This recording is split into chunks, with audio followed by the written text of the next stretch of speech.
back to Power Up Gamers. Rice here with another video, and today we're talking about Dragon's Dogma 2, which is certainly an experience that leans more on a player's freedom to explore rather than a curated linear path.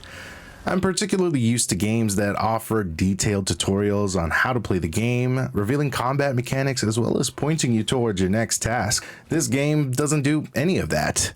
So while DD2 gives you minimal information on how to navigate your playthrough, everything, well, not everything, but all you really need is in the game if you pay enough attention. After sinking 100 plus hours into it, I found myself thinking about some things that would have informed my initial gameplay. Here are 10 things I wish I knew before starting Dragon's Dogma 2.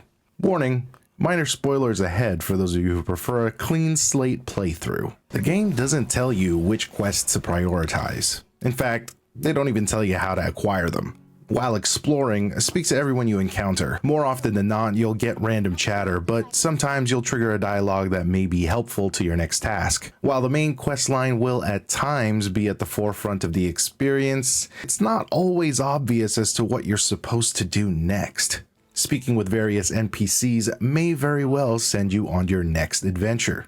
So don't be shy. Make sure to be a thorough conversationalist in every location you visit. This next one screams, just because you can doesn't mean you should. You can kill anyone in Dragon's Dogma 2. Yes, even quest givers as well as characters that are integral to a quest being completed.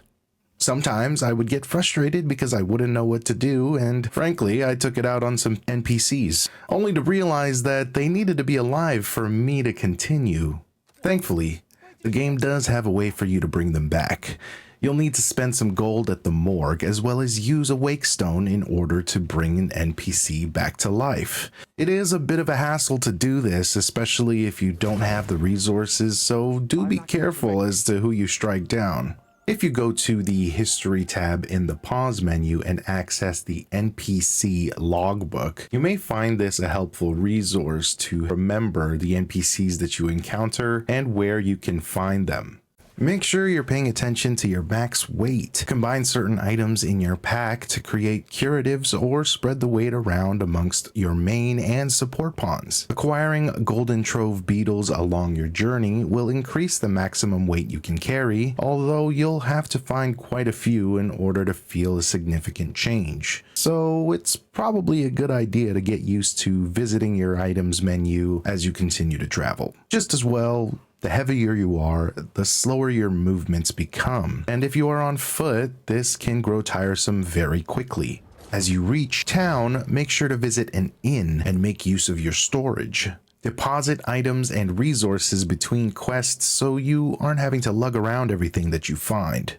Also, your pawns are pretty quick to remind you that you don't have to pick up everything that you find.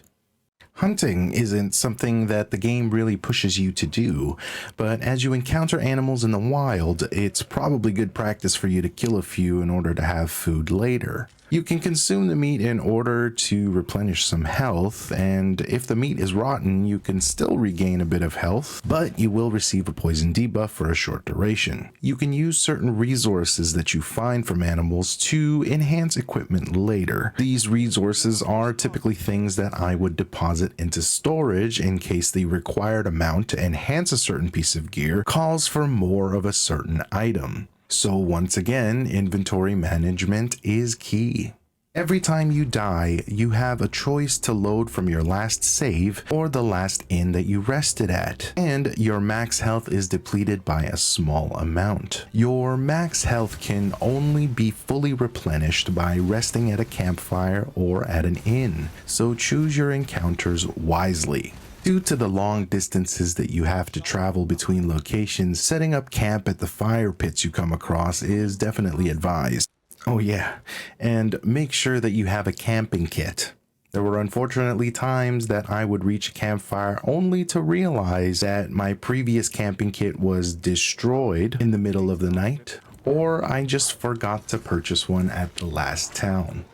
This is a way to rest and replenish your party's health and break your trip down into smaller sections. Make sure to cook the meat that you hunt at these locations in order to gain a temporary but significant buff to your stats as you continue your adventure. You'll even be treated to a cutscene of your food cooking on the fire, and I actually found out that these cutscenes were filmed and not created through CG, which can make for an enticing few seconds. There are more vocations than the original 4 offered to you in the initial character creation screen. To gain a well-rounded experience of the game's combat, you should try your hand at all vocations. Each approach has certain advantages and provide a variety of ways to explore and approach your encounters. Some quests may even require a specific approach in order to progress. The game does tell you right up front that you can change your vocation later, so I would really encourage trying each one out and ranking them up to get a feel for how you want to play the rest of the game.